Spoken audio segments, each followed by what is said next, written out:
Bom dia mais uma vez a todos. Dando continuidade à nossa disciplina de políticas de saúde e sociedade.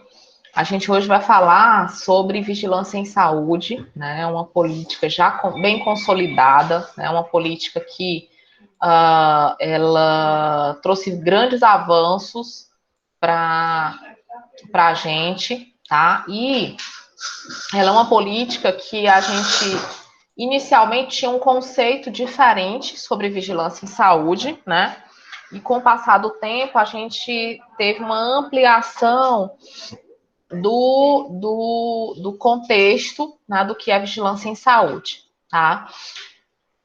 E aí, nós temos um conceito inicial, né, que se relacionava com o conceito de saúde e doença presentes em cada época e lugar, as práticas de atenção dos doentes e aos mecanismos adotados para tentar impedir a disseminação das doenças. Eu não sei se vocês lembram, lá quando a gente estava na disciplina de processo saúde e doença, né, que a gente viu aquela evolução de conceitos sobre doença, né, os miasmas, a unicausalidade, a multicausalidade, né?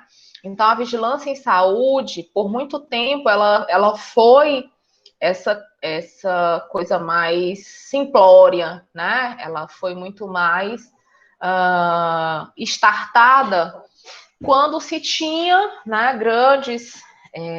grandes contaminações, momentos epidêmicos, endêmicos, né?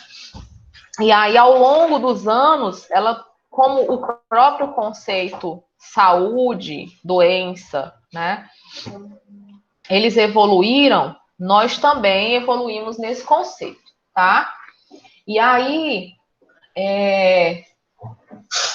hoje nós temos, né, a aula de vigilância em saúde, vigilância, e aí a gente tem, na próxima quinta-feira, a nossa AP2, né? E no dia 13 e no dia 20, nós vamos ter as apresentações dos seminários, certo? Então, só relembrando aí esses momentos, tá bom? Para que a gente se organize, para que as equipes se organizem, né? Lá nas políticas que vocês ficaram distribuídos, tá certo? Então, como eu estava falando, esse é o nosso último conteúdo teórico, né? E antes da nossa AP2. E ele é um conteúdo realmente de fechamento, né? Como eu estava falando, com o passar, né, da evolução dos conceitos de saúde e doença, né, houve o início das investigações, né, no campo das doenças infecciosas, o advento da bacteriologia, resultaram no aparecimento de novas e mais eficazes medidas de controle das doenças. Então, a vigilância, gente, o que é uma vigilância, né? Só a palavra vigilância. Qual o conceito? Qual o significado de vigilância, né? Estar vigilante, né? É tudo uma espécie de controle, né? De você realizar um controle, de você realizar um acompanhamento ali muito próximo, né? O vigilante que fica na portaria de um serviço, né? Ele está ali exatamente para acompanhar, né, o processo de entrada e saída das pessoas, para controlar esse acesso, né? Para estar ali atento às situações no seu entorno. Então, a vigilância, é esse o conceito, né? Esse o significado. E aí, quando a gente traz para a vigilância em saúde, também, amplamente falando, é esse o objetivo. É que nós estejamos atentos, acompanhando, né? Verificando, controlando, né? Esses processos de saúde, tá? Nesse contexto, né, nós ainda teremos alguns detalhes, né? Quando a gente fala de vigilância em saúde, a gente pensa logo em vigilância sanitária.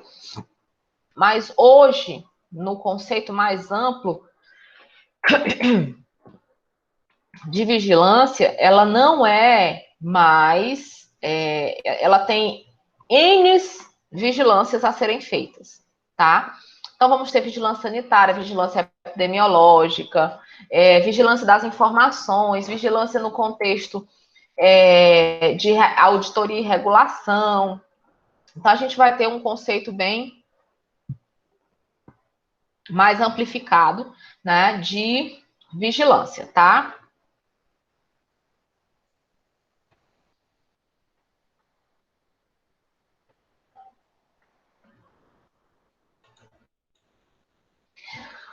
Surgindo então, né, na saúde pública, o conceito de vigilância sendo limitado na função de observar contatos de pacientes atingidos pelas denominadas doenças pestilenciais, que eram as pestes, né, que eram na época mais antiga as endemias que a gente tinha, né, rubéola é uma delas,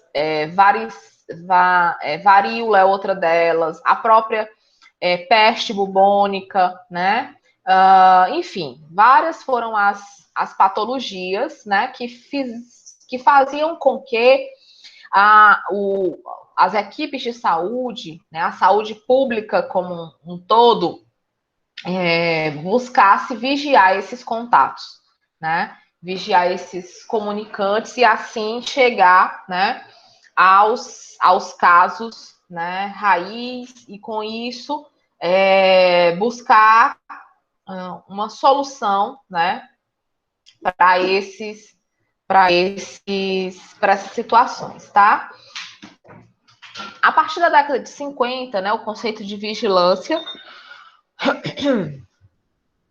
ele vem sendo modificado, como eu já falei para vocês, ele vem acompanhando a evolução do próprio conceito de saúde, né? Atingindo em um cenário mais amplo no campo da saúde. Resumidamente, tem-se a vigilância em saúde como acompanhamento sistemático de eventos adversos à saúde na comunidade. E aí, quando eu saio da unicausalidade, né, das doenças causadas por micro-organismos patogênicos, e vou para o conceito ampliado de saúde e doença, que a gente viu no nosso semestre passado,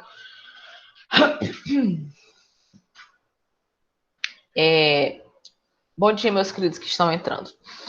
Então, quando a gente relembra essa evolução que nós tivemos, obviamente, gente, nós vamos ter exatamente um acompanhamento do conceito de vigilância com relação a isso, né? Então, passou-se a olhar a vigilância em saúde como qualquer evento adverso que fosse, como o acompanhamento de qualquer evento adverso à saúde.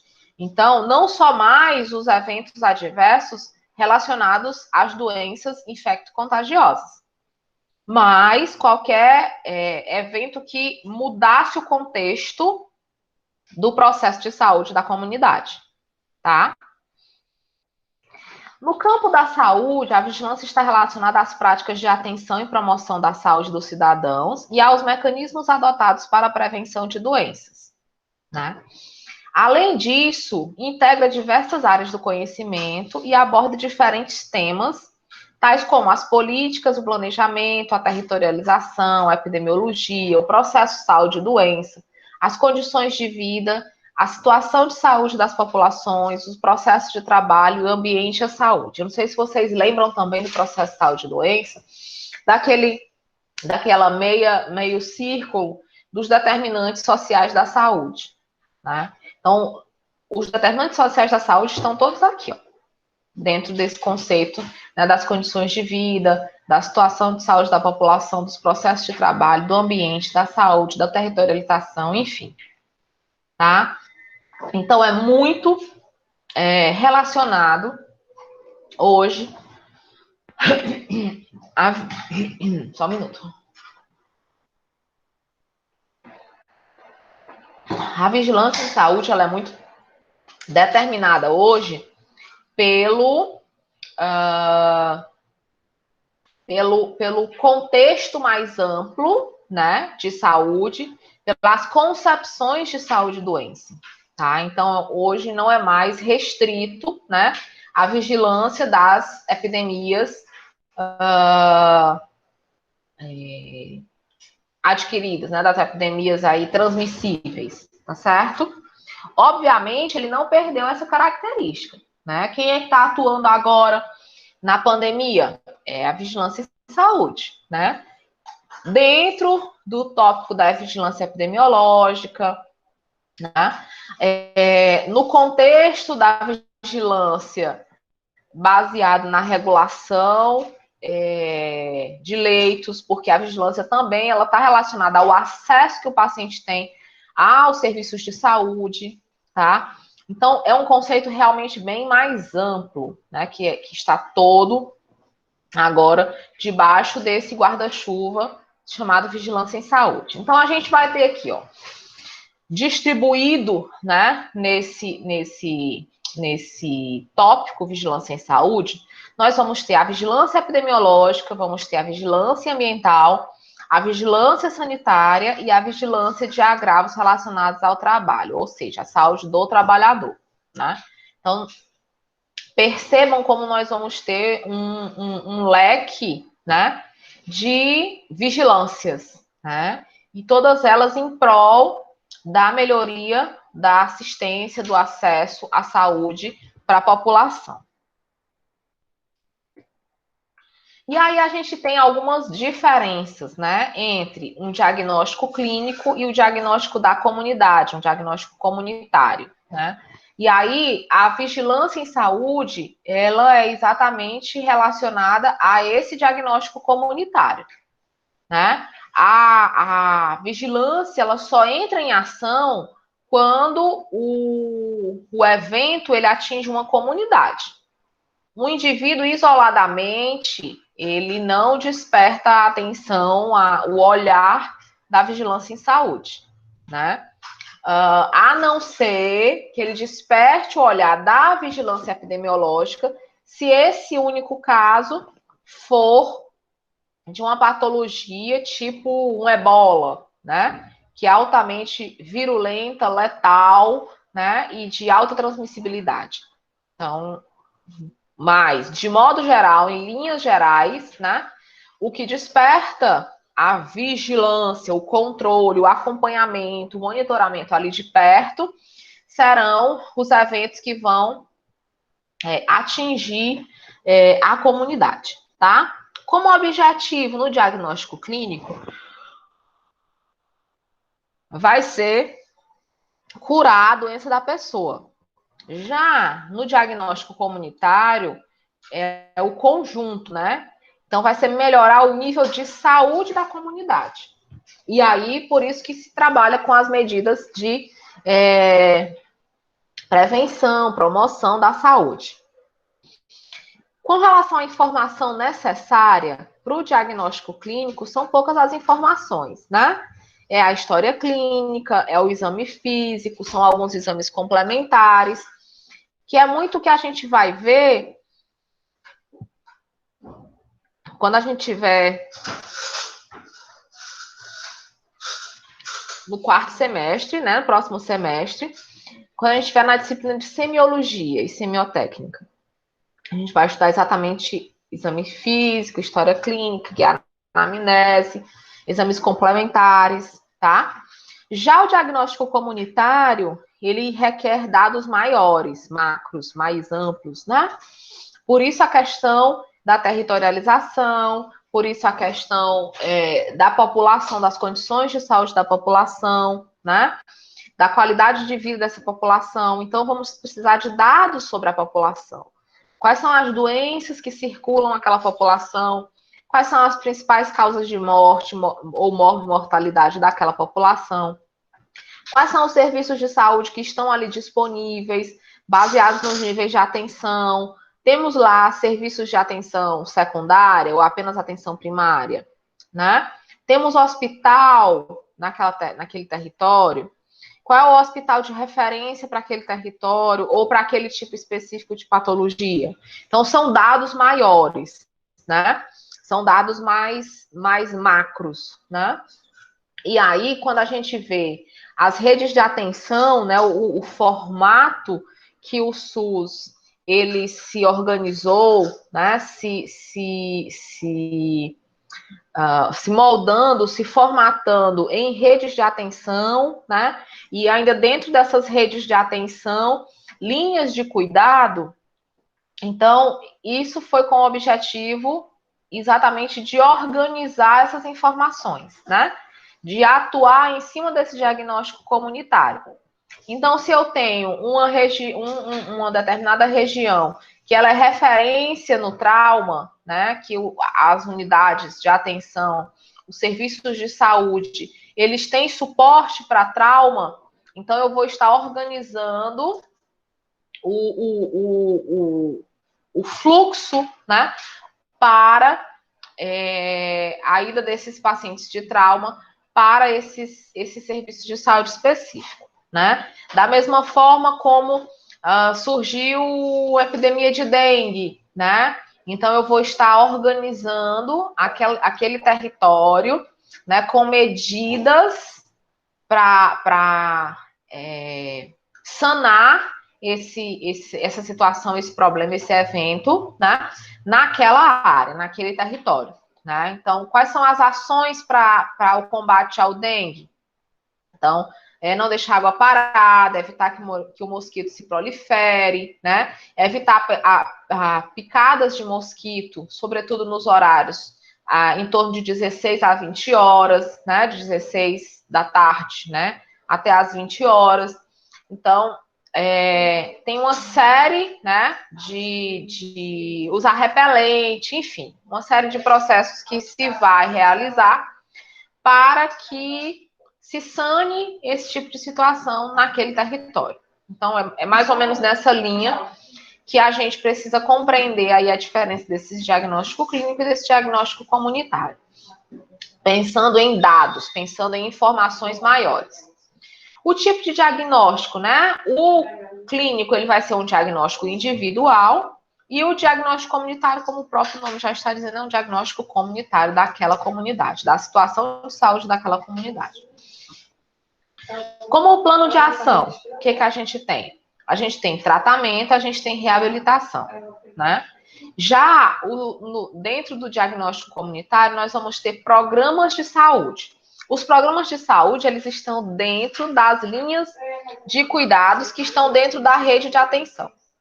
Então, eu tenho uma rede de atenção de urgência e emergência, por exemplo. Dentro da linha de atenção, da rede de atenção, nós vamos ter as linhas de cuidado do IAM, a linha de cuidado do trauma, a linha de cuidado do AVC, né, que são as principais situações que trazem, né, a população em busca dessa rede de atenção de urgência e emergência. Então, dentro dessas linhas de cuidado, nós vamos ter programas de saúde prioritários, né? Então, vamos lá, na linha de cuidado do AVC, nós temos programa de saúde prioritário para o paciente hipertenso, para o paciente diabético, né? Para o paciente tabagista. Então, a gente vai atuar em vários leques, tentando dar uma cobertura mais geral, né? Para esse tipo de situação. Então, a gente vai atuar e a gente vai trabalhar com esses programas, né? E, por último, a questão da avaliação, né? O acompanhamento clínico, na situação do diagnóstico clínico, ele visa a melhora e cura daquele paciente. Já no diagnóstico comunitário, ele visa mudança, né, no estado de saúde da população. Então, obviamente, se eu tenho uma rede de atenção de urgência e emergência, com uma linha de cuidado do AVC, com programas de saúde voltados para os fatores de risco desse AVC, como hipertensão, diabetes, tabagismo, né? O meu objetivo, trabalhando esses programas, desenvolvendo esses programas de saúde naquela comunidade, é óbvio, a mudança no estado de saúde daquela população. Eu vou tentar buscar a transformação, né,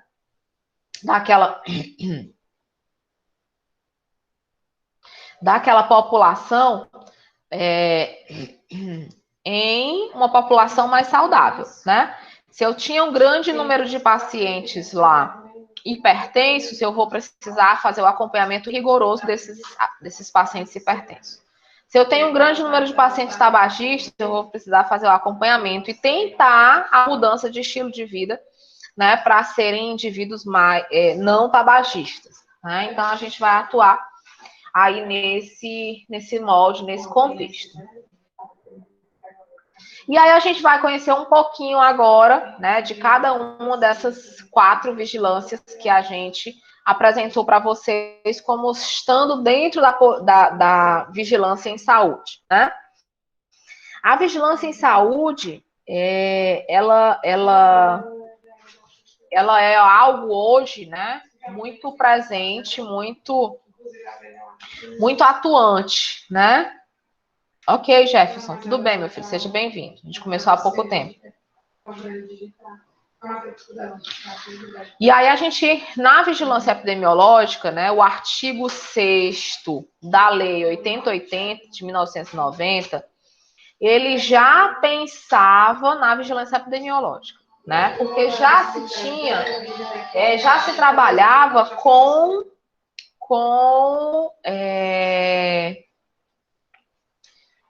como é que eu posso dizer? Com situações, né, epidêmicas. Então, lá em 1990, né, lá na época em que foi implantado o Sistema Único de Saúde, as principais causas de mortalidade na população, no Brasil, eram as doenças transmissíveis, né? Então, obviamente, o primeiro controle, né, o primeiro monitoramento que se precisava a nível de vigilância em saúde era a epidemiológica mesmo, né? E aí, entende-se por vigilância epidemiológica um conjunto de ações que proporcionam o conhecimento, a detecção ou a prevenção de qualquer mudança nos fatores determinantes e condicionantes de saúde individual ou coletiva, com a finalidade de recomendar e adotar as medidas de prevenção e controle das doenças, tá? Então, ela realmente focava, apesar de ser de uma comunidade, mas ela realmente focava nessa busca desses fatores determinantes e condicionantes de saúde, né? Sobretudo, né, com o objetivo de adotar, recomendar medidas de prevenção e controle desses agravos, né? E aí, como eu falei, inicialmente, como o conceito ainda era muito voltado, apesar de já estarmos no conceito da multicausalidade, né? De já o SUS ele já veio contemporâneo à reforma sanitária, né? Onde já se pensou nessa visão mais ampla, mais integral que o próprio SUS traz como a integralidade, né, do cuidado à saúde, mas na época o que mais se tinha eram as doenças transmissíveis. Então, obviamente, o foco ele era muito voltado para as doenças transmissíveis. No âmbito hospitalar, a vigilância epidemiológica ela vai realizar o monitoramento de casos hospitalizados por doenças e agravos prioritários para o Sistema Nacional de Vigilância em Saúde, né? Através da notificação compulsória, né? E aí, essa vigilância nesse âmbito, ela vai se dar exatamente nesse contexto do monitoramento dos casos, né? E aí, você vai distribuir esses casos hospitalizados, né? Exatamente pelo tipo de doença e de agravo. E aí, existe um processo que se faz, que se chama de notificação compulsória, né? Se tem uma lista de mais de 40 patologias que elas têm notificação compulsória, né? Essa lista de patologias, ela é periodicamente reanalisada, onde são inseridos ou raramente retiradas algumas patologias desse rol de doenças ou agravos de notificação compulsória, certo? Eu tenho tempo, eu tenho um limite de tempo para notificar essas patologias, tá? E isso o objetivo maior, né, dessa notificação é exatamente esse monitoramento, né? Eu preciso realizar, por exemplo, o motivo da pandemia, né? O motivo maior, a causa maior, né? Dessa pandemia, ela se deveu exatamente pelo fato de. Lembra que a gente acabou de ver no slide anterior que eu preciso de dados, que eu preciso de informações, né, para poder eu iniciar um processo de monitorização, de acompanhamento? O que fez com que houvesse a epidemia, ela talvez até existisse, né? Mas iriam existir em pontos mais localizados, em pontos restritos, né? O objetivo da vigilância epidemiológica é exatamente fazer um processo de contenção dessas doenças e desses agravos, né? Então, ele vai, obviamente, fazer o controle, mas fazer a contenção. E aí, o que acontece? A China, escondeu as informações, né? Na China, desde setembro, outubro de 2019, já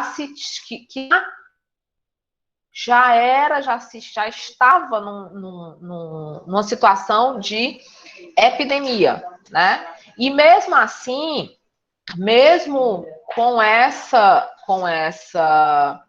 situação de saúde, né? Ela não acionou a OMS, né? Que era para ela ter acionado o sistema de saúde da China, deveria ter acionado a OMS para que a vigilância epidemiológica da OMS ela entrasse na China e trabalhasse com a contenção, né, do coronavírus para que ele permanecesse apenas na China.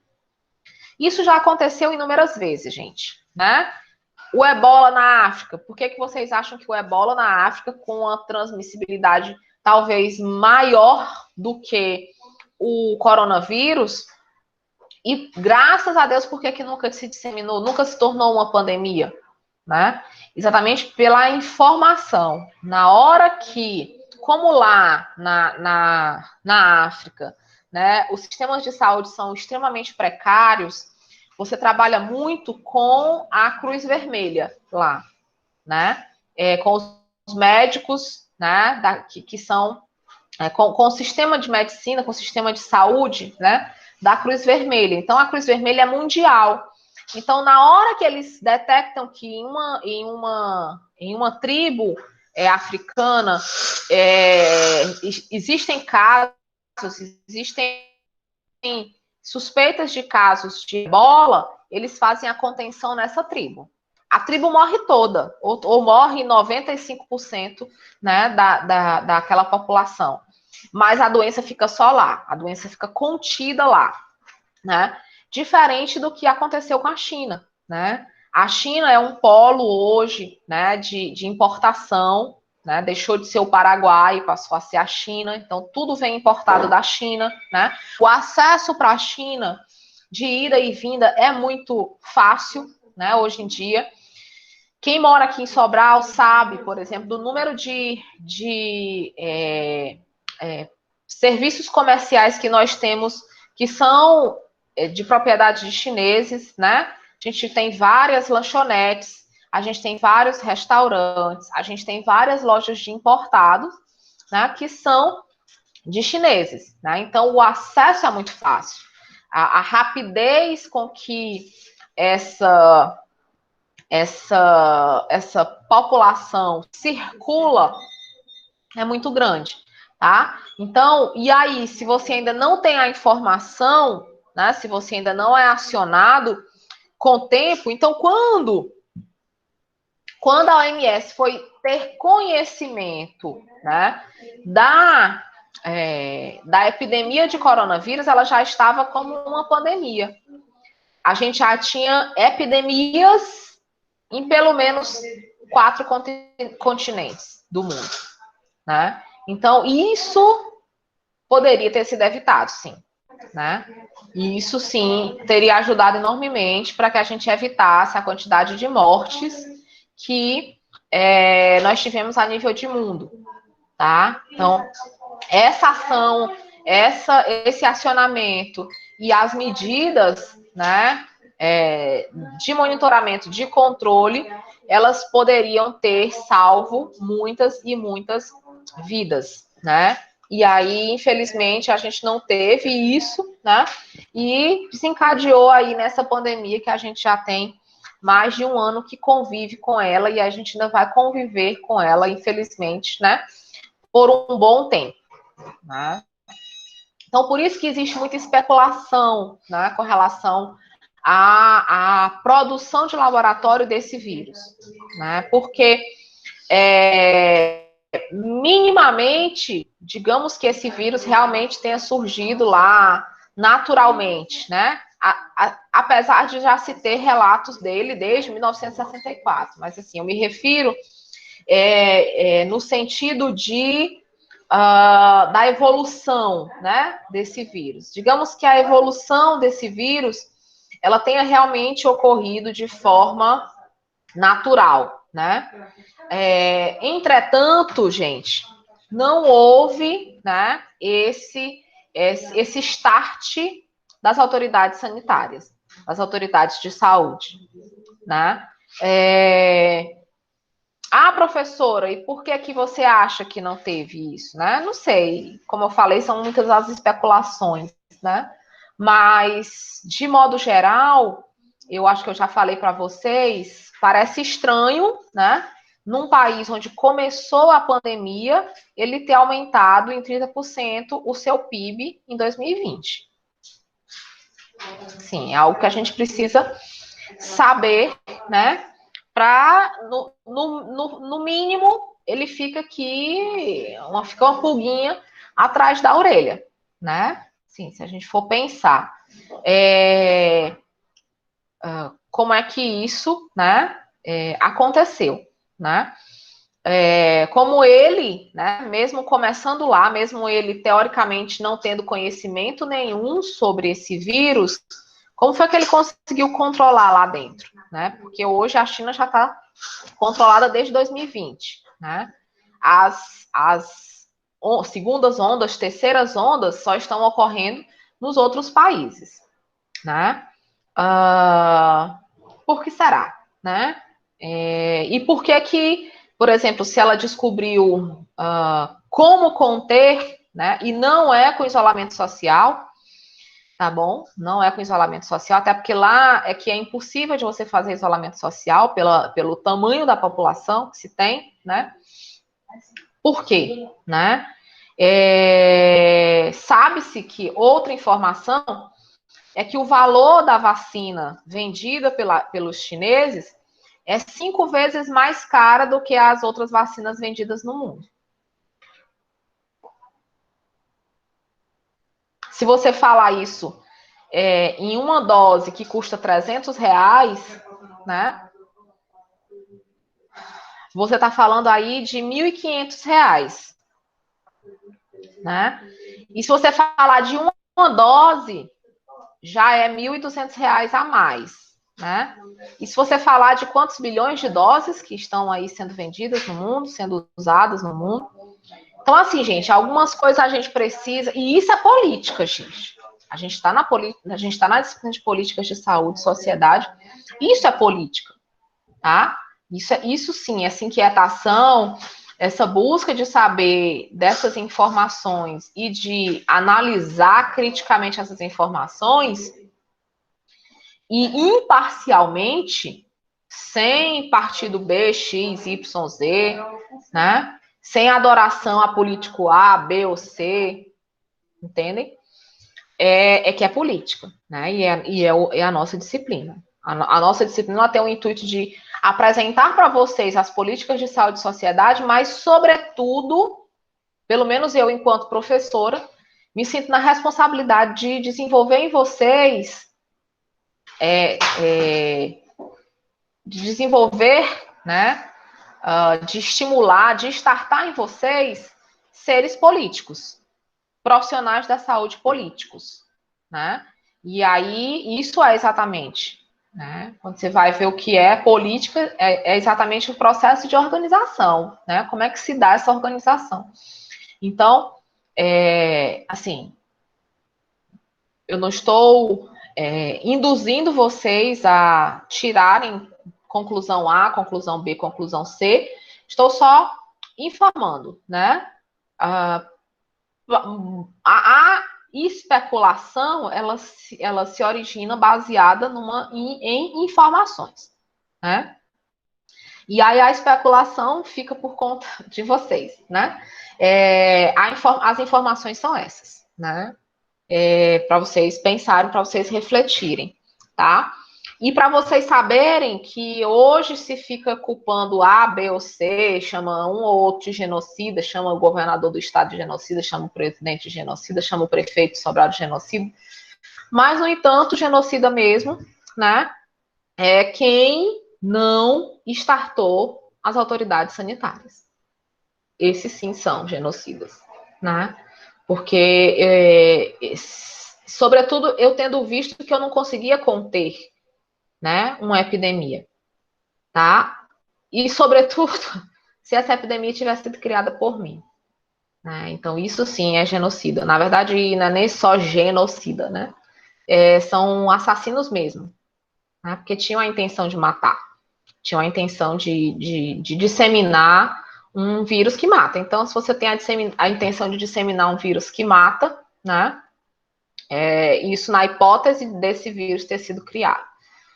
Na hipótese de ter sido naturalmente, assim, do nada, o coronavírus que estava lá, bem quietinho, desde 1964, né? Resolveu, não, hoje eu vou me mutar e amanhã eu vou ser altamente letal e transmissível e virulento, né? Para toda a população. Então, em isso tendo sido iniciado, gente, as autoridades deveriam ter sido acionadas. Como a gente fez isso, gente? A gente, Brasil, fez isso em 2009, na epidemia de sarampo, tá? Nós tivemos a epidemia de sarampo em 2009, né? Na hora a gente acionou a OMS. Nós tivemos a epidemia de Zika e chikungunya, né? Trazidos aí pelas ideologias, né, dos nossos políticos de recebermos, né, uma Copa do Mundo, na qual nós passamos o maior vexame, né, internacional para as nossas próximas 7 gerações, né? 7, não sei porque eu escolhi esse número 7, 7 gerações, a gente vai ter vergonha daquela Copa, né? Mas a gente ganhou de brinde, de presente, né? Além de estádios que aumentaram enormemente a nossa dívida externa, não trouxeram benefício nenhum para a nossa população, nem mesmo o prazer, né, da vitória. Aí voltando lá para Roma antiga, né, lá para o Coliseu, a política do pão, né, e do espetáculo, né, e dos gladiadores se degladiando, né? Nós nem tivemos o prazer da vitória, né, e como a gente nunca precisou de estádios, gente, nunca nós precisamos de estádios, nós precisávamos de saúde, nós precisávamos de hospital. Não é à toa que grande parte desses estádios milionários, bilionários, trilionários, né, sem falar no desvio de recurso na construção desses estádios, né, se transformaram em hospitais de campanha, porque é isso que a gente precisava sempre, isso que a gente precisa desde muito tempo atrás, né? Não é a pandemia que trouxe essa necessidade, não foi. Ela só expôs essa necessidade, ela exacerbou essa necessidade, mas a gente já tinha essa necessidade de serviços de saúde, né? E aí, né, o que que nós temos? Nós temos esse contexto de pandemia ainda hoje, que a gente vai conviver aí com ele, pelo menos sendo otimista, pelos próximos 2 anos, tá? A gente ainda vai, mais ou menos, levar aí uns 2 anos, né, para a gente voltar a uma outra normalidade, né? Voltar mais ou menos ao nosso normal, tá? Bom, a notificação compulsória, né? A notificação compulsória, gente, ela é a comunicação obrigatória à autoridade de saúde. Percebem onde, quando eu falo, né, que se tem que chamar alguém de genocida, a gente tem que chamar os chineses? É por isso. Se eu sei que algo que professora, mas o coronavírus, ele não era de notificação compulsória. Quando é que uma doença passa a ser de notificação compulsória? Quando ela tem uma rápida transmissibilidade. Então, se lá na China, né, ou o DNA dos chineses é diferente eles não adoecem de Covid, né? Claro que adoecem, tá, gente? Agora, sim, essa notificação, ela tem que ocorrer. É de responsabilidade, tanto dos profissionais da saúde, né, como das autoridades sanitárias. Então, se é algo que eu não consigo controlar, né, por exemplo, hoje, o coronavírus ele já está como notificação compulsória, né, e hoje só não, desde março do ano passado, aqui no Brasil, tá? Então, na hora que você se vê diante de uma epidemia, gente, mesmo sem conhecer, e aí eu não sei se eu pedir para vocês assistirem no semestre passado o filme Epidemia, vocês iriam ver, né? Tem que ser notificado, tá bom? Tem que ser notificado. Então, a notificação compulsória é a comunicação obrigatória à autoridade de saúde, realizada pelos médicos, profissionais de saúde ou responsáveis pelos estabelecimentos de saúde, públicos ou privados, sobre a ocorrência de suspeita ou confirmação de doença, agravo ou evento de saúde pública. Percebem? Entendem? Né? Descrito nas portarias e resoluções específicas, podendo ser imediata ou semanal, de acordo com o agravo. Professora, não tinha ainda. Mas se eu tenho casos de adoecimento, de óbito, ocorrendo desde setembro de 2019, gente, como é que eu só divulgo não. O mundo descobre, depois de ter vários casos dessa doença que ninguém conhecia, em dezembro de 2019. Entendem? Então, assim, gente, faltou isso. E aí, faltou depois o quê? Faltou um pulso da OMS. A OMS hoje, se a Copa do Mundo de 2014 é a maior vergonha brasileira que nós temos, a OMS é uma vergonha internacional, gente. Me desculpem a franqueza, né? Mas assim, a OMS, ela é o órgão mundial da saúde, gente, isso não é pouca coisa, não. Ele é a maior autoridade a nível de mundo na saúde. E o que a OMS fez? nesse um ano. O que foi? Eu não vi ela fazendo absolutamente nada, gente. E não é fazendo do ponto de vista de recurso, porque ela não tem recurso, né? É de posicionamento, de cobrança, né, com relação o porquê que a China deixou isso acontecer. Né? Por que, que ela não foi acionada? Ela nem se questiona por que, que eu não fui acionada a tempo. Entendem? Por falta de um protocolo. Gente, a gente tem um ano de doença, de pandemia.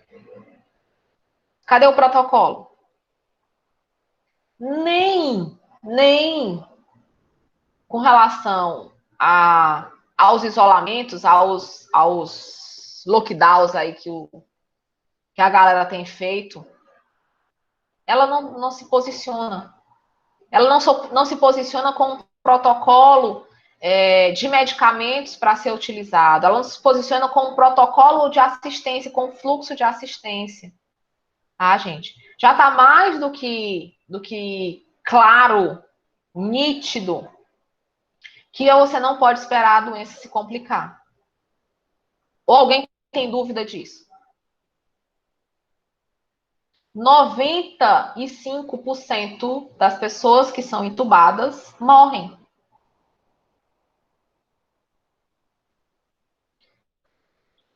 Quem são essas pessoas que chegam a ser entubadas? São as pessoas que buscam serviços de saúde já em fases avançadas da doença, né? Já se conhece as fases da doença, entendem? Já em muitos países, em países como Israel, por exemplo, Israel, gente, só tem 50% da população vacinada. E aí já está todo mundo abolindo máscara lá. Por que isso? Porque tem protocolo de assistência no início dos sintomas. Entendem? Agora, gente, uma outra informação para vocês que são seres políticos, né? São profissionais da saúde politizados. O comércio da vacina é muito bom, é muito lucrativo, tá? É extremamente lucrativo. Não tenham dúvidas disso. Tá? Mesmo as vacinas mais baratas, né? Por exemplo, uma vacina que custa R$300,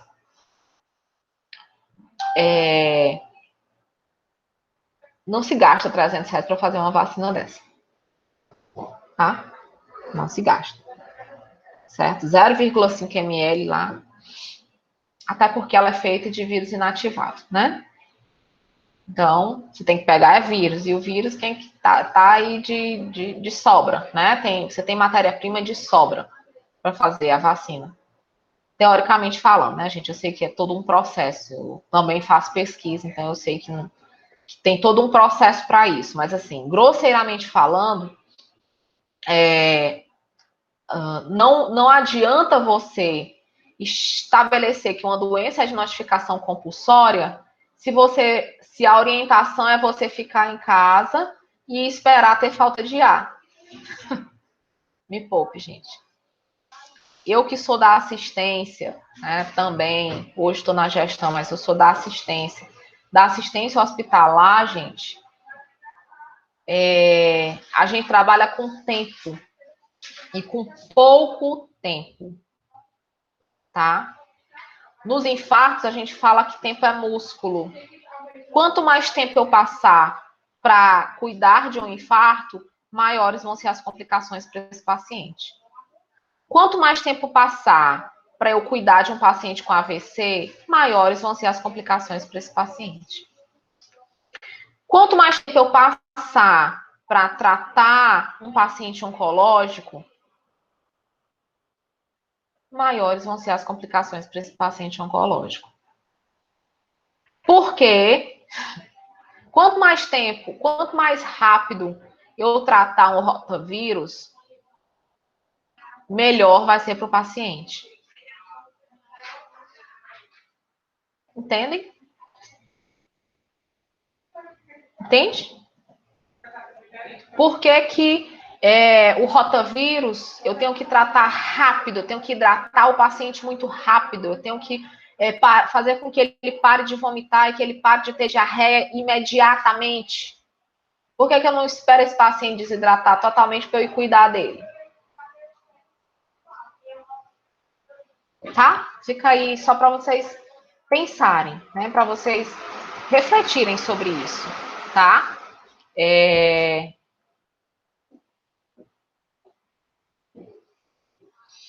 Né? Então, assim, fica a dica, né? Fica aí para vocês pensarem sobre isso. E é isso que vocês, né? Um dos objetivos dessa disciplina é vocês exatamente serem esses seres politizados, né? Políticos, né? Não político partidário, mas políticos dentro da profissão de vocês. Tá? Então, eu não consigo entender, né? Não consigo entender como é que para todas as demais patologias no mundo, quanto mais rápido eu atender, melhor é para o paciente. E numa doença dessas, né, você é aconselhado a ficar em casa esperando ter falta de ar. A falta de ar já é a grave complicação, gente. Tá certo? Já é a complicação grave. Paciente que evolui com falta de ar ou que evolui com desmaio, ele já tem pelo menos 50% de comprometimento no pulmão. Você sabe o que é ter 50% de comprometimento no pulmão? Então, por aí, né? Por aí vai, tá certo? Professora, tem como evitar essas complicações no pulmão? Tem. E tem muito país que está fazendo isso, tá? E tem muito país que está fazendo isso, tem muito país que está evitando muita morte por isso, né? Mas aqui, o Brasil é cheio de coisa, né? É impressionante. Aqui existe político, né?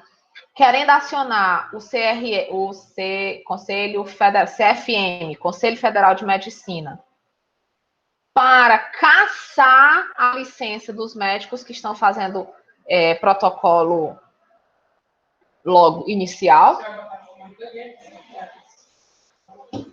Eu não consigo entender. Eu não consigo. Sinceramente, eu não consigo. Ou eu sou muito burra, ou não sei. Eu não consigo, tá? É algo assim que não dá. Não dá para eu conseguir compreender. E isso não é, gente, não é, de novo, mais uma vez, não é nada relacionado a partido. É relacionado ao que eu conheço de saúde, gente. Tá certo? É relacionado ao que eu conheço de saúde. Para que você notifica compulsoriamente? Para você atuar muito rapidamente, né? E o que é o atuar muito rapidamente?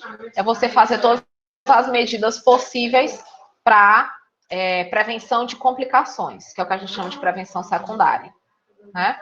Por que eu faço AS e clopidogrel num paciente com infarto? Por que eu faço AS e a atorvastatina num paciente com AVC? Por que eu faço... eu não tenho fila de cirurgia oncológica. Ela é considerada uma cirurgia de urgência. Por que eu tenho que iniciar quimioterapia o mais rápido possível, radioterapia o mais rápido possível, né? Por que eu tenho que operar um paciente politraumatizado, gente? Por que não espera ele ir lá complicar para poder, né? Tá? Por que eu hidrato um rotavírus? Um paciente com rotavírus?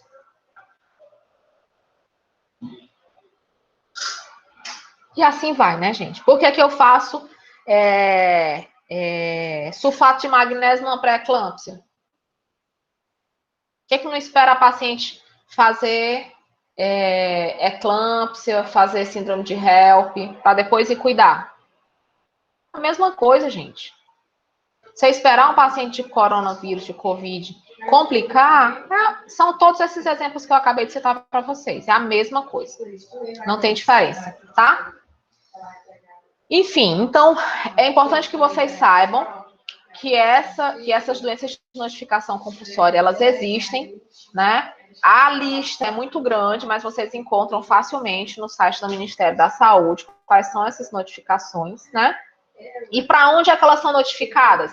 Existe hoje um sistema, né, dentro da vigilância epidemiológica, dentro do sistema de vigilância epidemiológica, onde você faz essa inserção dessa notificação. Alguns municípios, como o sistema ainda é muito precário, né, o que acontece? Essa notificação, ela serve exatamente para startar isso, né? Startar o tratamento, né? Bem como deixar as autoridades sanitárias em alerta, né? Para fazer o acompanhamento, o monitoramento, né? O controle. Inclusive, quando é que era para ter tido lockdown? Era lá na China, gente, quando começou. Ninguém deveria ter podido sair da China. E nem entrado, óbvio, né? Mas deixaram para fechar os acessos, né? As entradas, depois que já estava espalhado no mundo. Então não adianta mais, tá? Não adianta mais. Já era, né? A notificação compulsória, né? A portaria de número 2004 do Ministério da Saúde, ela define a lista, né, nacional de notificação compulsória, e ela já teve uma atualização agora em 2020, tá? As atualizações, elas são só em forma de decreto, tá bom? O decreto, ele insere doenças a essa lista, certo? E aí, a gente tem aqui um print, né, dessas doenças de notificação compulsória, tá? Como eu falei para vocês, são mais de 40, e hoje você já tem inserida, né? Esse print é do ano passado, eu não fiz o print onde já tem o coronavírus, até porque essa lista ela não foi alterada, ela só foi inserida, né, através do decreto, tá? A lista ela se mantém com 48 e os decretos eles vão inserindo, né, outras informações. E aí vocês podem ver aqui, por exemplo, o influenza, né?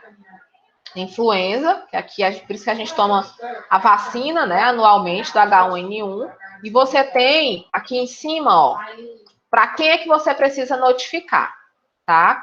E as notificações, se elas são imediatas, o que é a imediata? É em até 24 horas.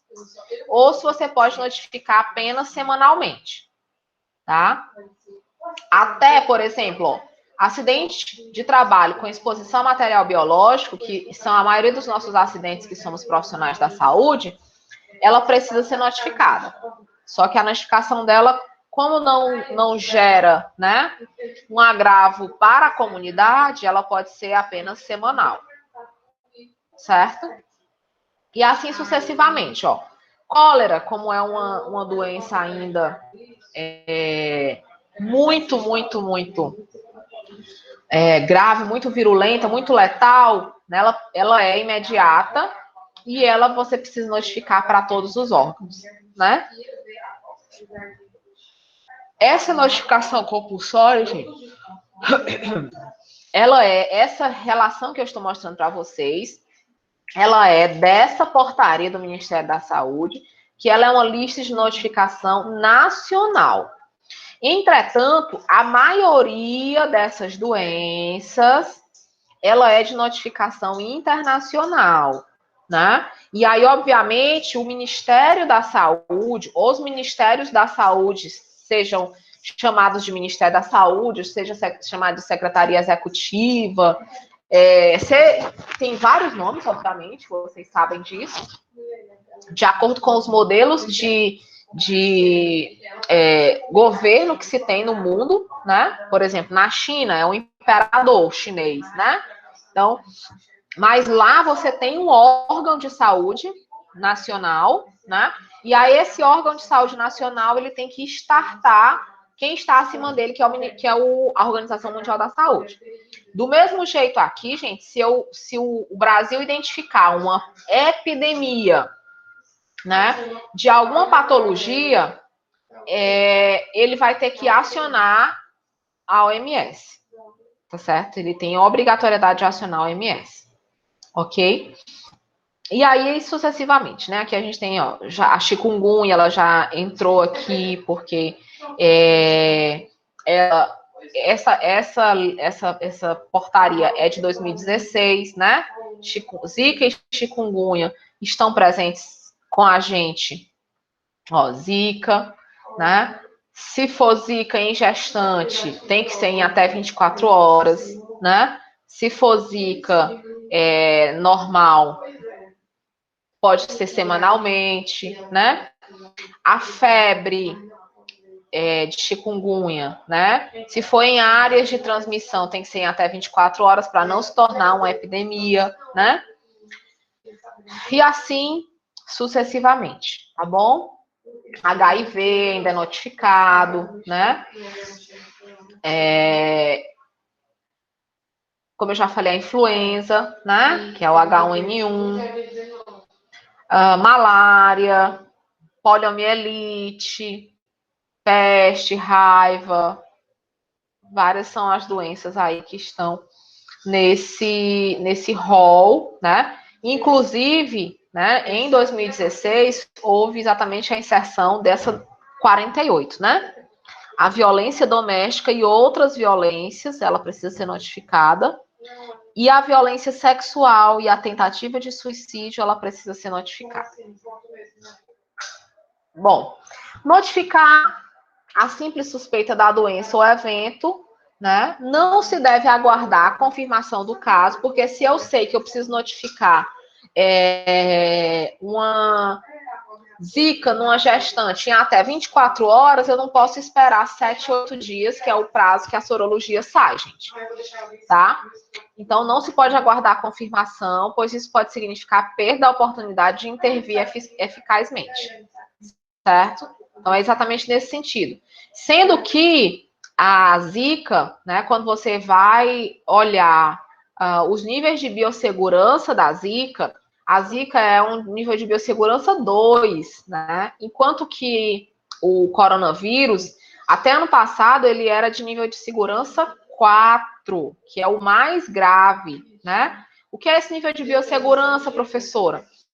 O nível de biossegurança, por exemplo, nível de biossegurança são os agentes biológicos que eles não causam patologia em adultos saudáveis. E, inclusive, alguns deles são utilizados na indústria alimentícia, né? As leveduras que são usadas nas cervejas, né? As bactérias, os lactobacilos, né? Por exemplo, que são usados na produção daquelas bebidas lácteas. Esses são biossegurança 1. Biossegurança 2 é aqueles agentes microbiológicos que eles causam patologia individual, mas que eles têm lenta progressão para a comunidade, porque são patologias que eles dependem de um vetor, dependem de um transmissor para acontecerem. Então, a Zika, a chikungunya, elas são exemplos disso. Eu preciso de um mosquito, né? Não há transmissão direta pessoa para pessoa. Então, e o coronavírus, e o nível de biossegurança 3, ele atinge, né, individualmente, causa doença individualmente, e ele de transmissão, né, direta, de transmissão, sobretudo do respiratória ou das outras vias de transmissão, mas ele tem medidas de contenção, né? E aí, até ano passado, coronavírus não tinha nenhuma medida de contenção, né? Então, você, a não ser os que nós estamos usando, as máscaras, o distanciamento social, né? Esse tipo de forma, né? Agora que a gente está tendo aí a vacina, né? Então, ele está numa transição do nível de biossegurança 4 para o nível de biossegurança 3. E o nível de biossegurança 4, né, aquele que são altamente maléficos para o indivíduo, né, e são altamente contagiosos e que não se tem medidas de prevenção. E a exemplo disso nós temos ebola, né? Então, nós temos cólera, né? Estão todos nesse rol aí. Não, desculpem, cólera depende da transmissão via água, né? Então ele é do nível 2. Sobretudo ebola, e o coronavírus estava lá nesse rol, né? Então, só ver.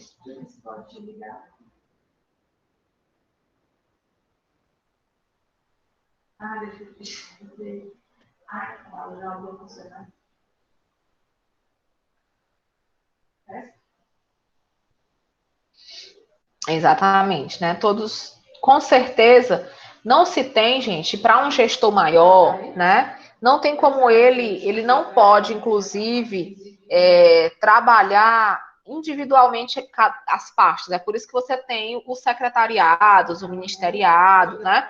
Porque o gestor maior ele tem que pensar no todo. Ele não pode pensar só na doença e não pensar na economia, e não pensar na educação, e não pensar na segurança, né? Como nós estamos vivendo, né? Eu não sei quem de vocês mora em Sobral, mas em Sobral não se pensa em outra coisa a não ser na saúde, no coronavírus, né? Segurança, na minha rua ontem, antes de ontem, né? Saíram umas filmagens de um cara andando com espingarda e abordando as pessoas na rua, em plena luz do dia, né? Então, nós estamos totalmente entregues à falta de segurança, nós estamos totalmente entregues à questão da educação, né, com esse modelo híbrido que a gente sabe que, se para nós adultos, que temos já responsabilidades, que já estamos em busca de uma carreira, não é uma modalidade fácil de se adaptar, imaginemos para as nossas crianças, gente, né? Imaginemos para as crianças que muitas vezes iam para a escola não para o aprendizado, mas para se alimentar. Né? E sem falar na economia, gente, sem falar no tanto de pessoas que hoje estão passando fome, né? Ontem mesmo, eu soube de informações de pessoas que não tinham absolutamente nada dentro de casa para comer. Casa com 4 crianças, né, com idoso, enfim. Então, nós estamos totalmente, todas as outras áreas, elas estão, né, esquecidas. E só se pensa no coronavírus, no Covid, né? E isso, infelizmente, não tem evitado o número de mortes que nós estamos tendo, né? Infelizmente. E nem está evitando o número de óbitos, né? Por insegurança, né? Não está evitando a fome, né? Não está evitando a falta da educação, né? A perda da educação, não está evitando muitas outras coisas, né? Eu sei que é um momento muito inédito, digamos assim, para todos nós, né? Mas a economia, ela tem tudo a ver, né? Ela precisa ser pensada, não se pode parar de pensar nela, né? E aí já chegou, não sei se na casa de vocês já chegou o IPTU, porque na minha casa já chegou o IPTU, né? Eu já estou terminando de pagar o IPVA, né? Tá lá, estão lá, né? Sem nenhum desconto, sem nenhum prazo ampliado, sem nada. Já pensou se Deus defenda, meu marido ou eu estivéssemos desempregados, né? Teríamos que pagar as contas, né? De qualquer forma. Entendem? Então, mais ou menos isso, né? Que é preciso que se entenda, né? Meu comércio pode estar fechado, mas eu tenho que pagar o IPTU. Entendem? Mais ou menos nesse contexto.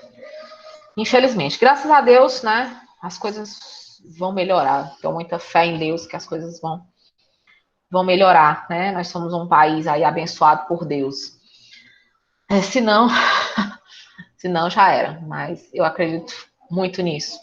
E vai dar certo, a gente vai conseguir sair dessa. Continuando aqui, a notificação tem que ser sigilosa, obviamente, só podendo ser divulgada fora do âmbito médico sanitário, em caso de risco para a comunidade, respeitando-se o direito ao anonimato dos cidadãos, né?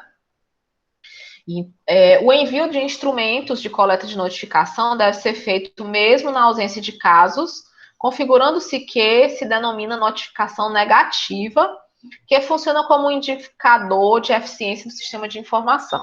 Tá? Então, mesmo ela dando negativa, eu preciso ainda assim informar, porque eu tive a percepção da possibilidade de um caso. Doenças emergentes ou reemergentes, né? As doenças emergentes, elas são aquelas que surgem com impacto significativo sobre o ser humano, devido à gravidade e potencialidade de deixar sequelas limitadoras e ou morte, pelas repercussões socio-relacionadas à sua sociais, desculpem, relacionadas à sua prevalência, revelador de degradação ambiental. As doenças reemergentes ou resistentes às drogas são aquelas que reaparecem após um período de declínio significativo, né, como cólera e dengue no Brasil, ou ameaçam aumentar em um futuro próximo, como o sarampo, o pólio, né, a poliomielite que reapareceu, né, depois de muitos anos. As infecções, elas reemergem tanto nos países desenvolvidos como nos subdesenvolvidos. E a gente ainda tem um outro termo, né, dentro da vigilância epidemiológica, que são as doenças negligenciadas. São aquelas causadas por agentes infecciosos ou parasitas tropicais e são consideradas endêmicas em população de baixa renda na África, na Ásia e na América Latina. Apresentam indicadores inaceitáveis e investimentos reduzidos em pesquisas. A malária, gente, é um exemplo disso, né? A tuberculose é um exemplo disso. Estas doenças incapacitam ou matam milhões de pessoas e representam uma necessidade médica importante que permanece não atendida. Doenças tropicais, né, e a tuberculose são responsáveis por cerca de 11,4% da carga global de doença. Tá? Então, não é um número baixo, né? AIDS, por exemplo, né? Confirmado o primeiro caso de AIDS no Brasil e a identificação da transmissão por transfusão sanguínea, né? Foi adotado houve a adoção temporária do termo doença dos 5Hs, né? Que eram, sobretudo, isso é lá em 1981, 82, viu, gente? Nem a professora não era nascida ainda, tá bom? Estava nascendo. Que são os homossexuais, os hemofílicos, os haitianos, os heroinômanos, né? Que eram os usuários de heroína injetável, e os rockers, que eram os profissionais do sexo em inglês, tá? Ao lado, a gente tem uma reportagem aí, né, de 1983. Então, era esse o grupo de risco para AIDS, né, naquela época. Era esse o grupo de risco. E mesmo assim, mesmo nessa época, gente, você já tinha pessoas, inclusive famosos, né, que eles eram bissexuais, né? Eles eram homossexuais, na verdade, não sei nem se o termo certo é bissexual, mas sim, eles eram homossexuais, mas como eles tinham uma vida pública, eles tinham que ter uma esposa, eles tinham que constituir uma família e eles tinham que ter filhos, né? Um exemplo foi esqueci o nome dele agora. Fred Mercury, por exemplo, né? Fred Mercury, ele era homossexual, né? Mas ele teve uma esposa e essa pessoa, inclusive, era muito companheira realmente dele, né?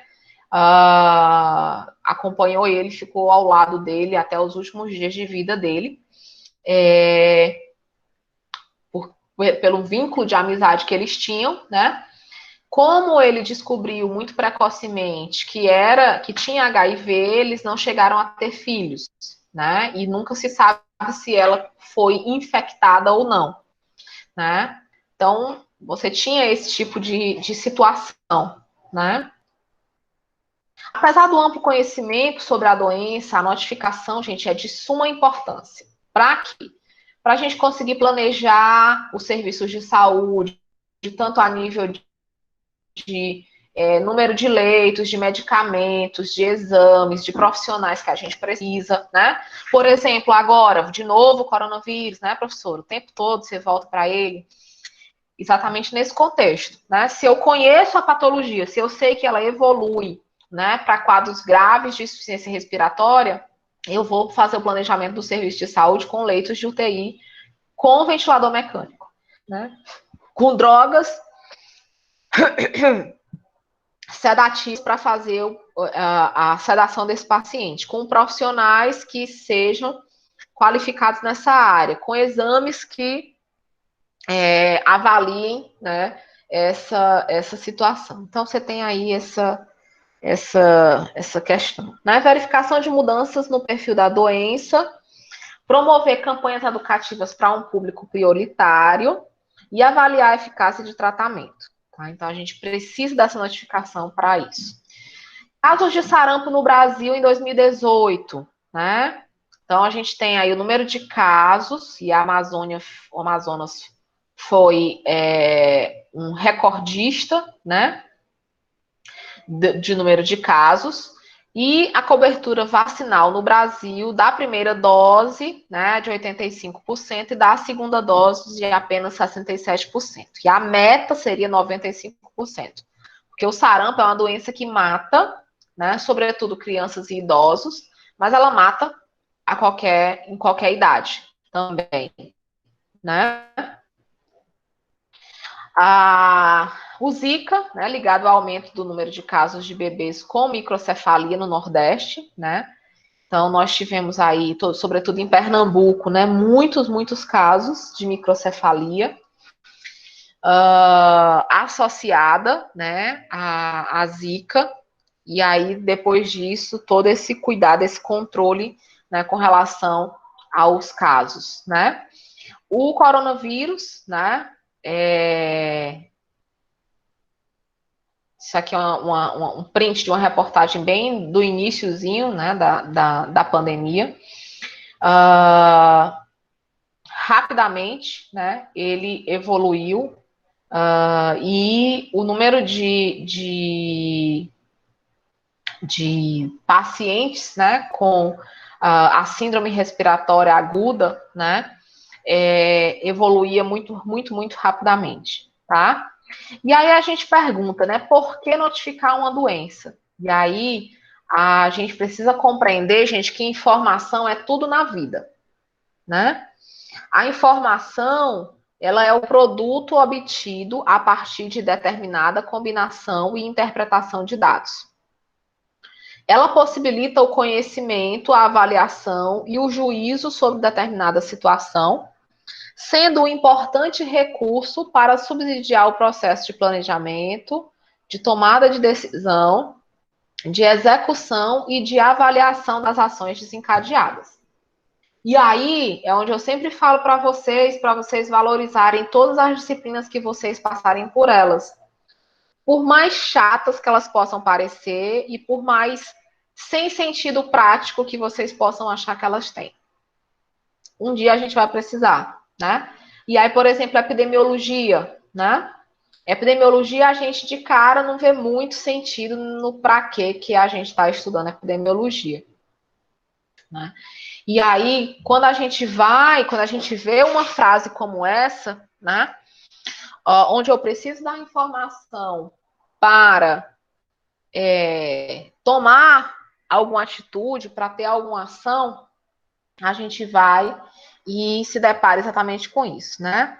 Dados, informação, conhecimento, decisão. Tudo isso eu faço uma avaliação para que eu consiga chegar e identificar a situação de saúde, né? Como está a situação de saúde. E aí aqui é só relembrando, né, alguns conceitos. Endemia, né, a existência mais ou menos constante de uma doença ou agravo em determinado lugar e período de tempo. O que define o caráter endêmico de uma doença é o fato de a mesma ser peculiar a um povo, país ou região. E aí a gente tem aí as endemias constantes, né, de dengue aqui no Nordeste, né? Epidemia é a elevação do número de casos de uma doença ou agravo em determinado lugar e período de tempo, caracterizado de forma clara um excesso em relação à frequência esperada. Tivemos aí o H1N1 em 2013, se eu não me engane, né? Pandemia, né? Estamos vivendo agora uma epidemia de grandes proporções que se espalha a vários países e a mais de um continente, né? Então, eu já conto como pandemia quando eu tenho um número significativo de países e eu tenho pelo menos 2 a 3 continentes envolvidos, né, nesses casos. O surto é um tipo de epidemia em que os casos se restringem a uma área geográfica pequena e bem delimitada, ou a uma população institucionalizada, como, por exemplo, uma creche, uma escola, um condomínio, né? Então, é nesse contexto que a gente precisa compreender. E aí a gente tem a medida de prevalência, que ela é a relação entre o número de casos existentes, novos e antigos, de uma determinada doença e um número de pessoas na população em um determinado período. Na interpretação da medida da prevalência, deve-se lembrar que a mesma depende do número de pessoas que desenvolveram a doença no passado e continuam doentes no presente, né? E a gente tem a medida de incidência, que a gente está só revisando a epidemiologia, gente. Com certeza, quem se lembra aí já estudou essas fórmulas lá na epidemiologia. É um dos melhores, só que na vigilância epidemiológica eu tenho que ter um conhecimento muito aprofundado desses termos, né? Endemias, pandemia, epidemia, surto, coeficiente de prevalência, coeficiente de incidência, taxa de mortalidade, taxa de morbimortalidade, enfim. E aí a medida de incidência ela é um dos melhores indicadores para avaliar se uma condição está diminuindo, aumentando ou permanecendo estável, pois indica o número de pessoas da população que passou de um estado de não doente para doente ou vice-versa. Como calcular o nível endêmico de uma doença e diagnosticar a ocorrência de uma epidemia? A gente vai verificar se a distribuição do número de casos, né, a incidência da doença, registrado mensalmente durante os últimos anos, geralmente 10 anos ou mais, apresenta grandes variações. Excluir os dados referentes a anos epidêmicos. Calcular a média aritmética e o desvio padrão de cada distribuição mensal das incidências registradas. Isso aqui, com certeza, também vocês já viram e já foram cobrados por isso lá na epidemiologia. Então, eu estou só trazendo para a gente relembrar, mas a gente não vai cobrar esses cálculos, tá certo? Calcular o intervalo de confiança, representar graficamente a distribuição, analisar como se comporta a distribuição de uma determinada doença frente ao diagrama de qualidade. Caso os valores plotados ultrapassem o limite máximo da variação esperada, diz-se que se está ocorrendo uma epidemia. E aqui, por exemplo, trouxe para vocês um recorte do coeficiente de incidência da meningite, né? Num recorte aí de 1983 ao ano de 2000, certo? E aí você tem os índices, né? Ano a ano, mês a mês. Um diagrama de controle é quando você transforma isso em gráfico, né? E aí você tem as informações de forma mais clara, mais visual, né? E aí dentro, gente, da vigilância epidemiológica, não tem como você conseguir controlar essas informações se você não tiver um sistema de gestão. E aí a gente tem o SIG, né, SUS, que é o registro, é um sistema onde eu registro todos os atendimentos provenientes de internação hospitalar que foram financiados pelo SUS e que gera relatórios sobre internações por doenças de notificação compulsória. Caso a doença não tenha sido notificada, o hospital recebe uma glosa na IH. Então, se eu interno aqui no hospital, digamos que eu estou no hospital geral, e eu interno aqui pelo SUS um paciente com chikungunya, eu tenho que fazer a notificação. Se eu não fizer a notificação, eu não recebo esse prontuário, essa IH. Eu não recebo recurso financeiro por essa IH, tá? A gente tem o VigiHosp, né, que ele busca agilizar ao serviço de qualidade hospitalar, a ciência e a solução de problemas ocorridos nos hospitais, facilitando o processo decisório em ações para a melhoria da qualidade dos serviços prestados ao paciente, sendo necessário, sempre que possível, a notificação em tempo real. Dúvidas, perguntas?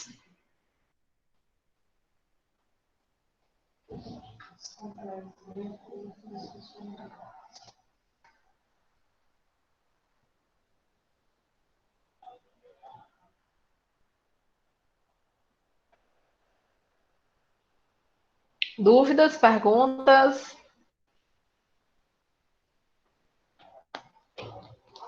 Professora, só um comentário mesmo. Eu lembro que o primeiro suspeito aqui de estar contagiado foi um sobralense que tinha vindo recentemente da China, na época que eles resolveram divulgar lá. E ele esteve lá no período justamente que estava acontecendo, mas o governo não divulgou a informação. Isso mesmo, né? Mas, na verdade, esse primeiro suspeito, ele foi negativado, viu? Ele foi atendido aqui em Sobral. Eu lembro, ele ficou de quarentena, isolaram ele, Isso. monitoraram o pessoal que ele teve contato, os amigos e tudo. Isso acho que foi pré-carnaval. Carnaval. Isso.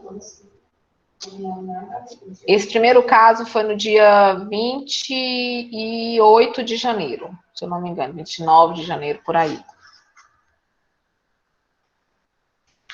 Mas os 5 primeiros casos daqui de Sobral confirmados, 4 estavam na Disney, né, era uma família, pai, mãe, 2 filhos, e o outro, né, tinha vindo dos Estados Unidos, né, e aí ele contaminou todo mundo que veio com ele no carro, o motorista e 2 assessoras dele, era um político, né, o motorista e 2 assessoras dele.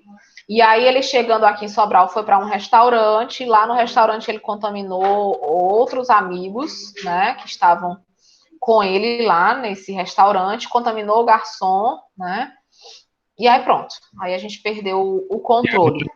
Eu tenho uma ideia do nível que estava quando a gente teve a informação desse vírus.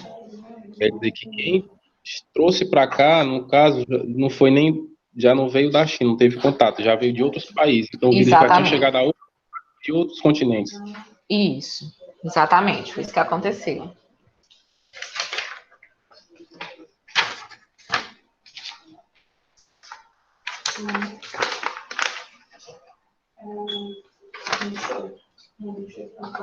Então, meus queridos, vamos fazer aqui a chamada.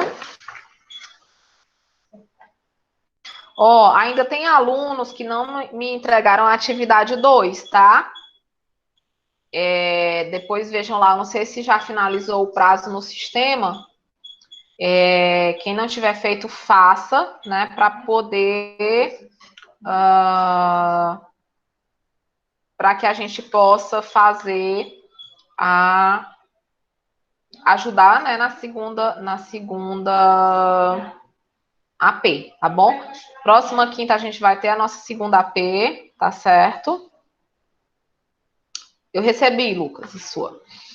Tá bom? Então, quem não tiver mais acesso ao ambiente virtual, faça, me mande por e-mail que eu ainda recebo, tá bom? Adonias, depois a gente tem que conversar sobre a sua primeira AP, tá bom? Depois você fala comigo no privado, certo? 7h10? Uhum. Você já começou com o seu coordenador? Fale com ele, você vai autorizar você fazer um exercício. Viu? Prestar. Eu acho que na hora que foi, não chegaram na mesma hora. Aí ela pegou automaticamente. Bom, Anne, Camila, Cristina, Emanuela, Bianca,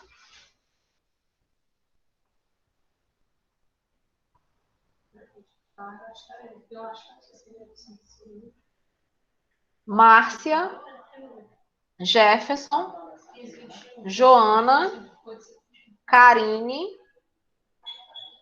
Vanessa, Thalita, Lima, desculpe, a Thalita Veras, o Adonias, Carolina, Débora,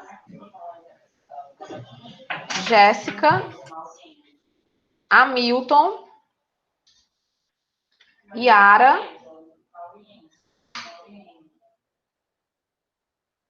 Irlano,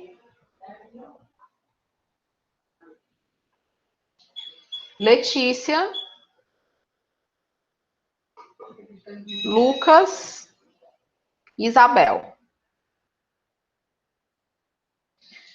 Então, pronto, meus queridos, estudem para a prova, tá? Professora, Vai cair todo. Tá, tudo bem. Vai cair todo o conteúdo que a gente viu, tanto o conteúdo que caiu no primeiro AP, como o conteúdo do segundo AP, tá bom? Então, estudem, certo? Quem não fez a atividade, faça a atividade para que, se precisar de ajuda com a nota, não ficar prejudicado, né?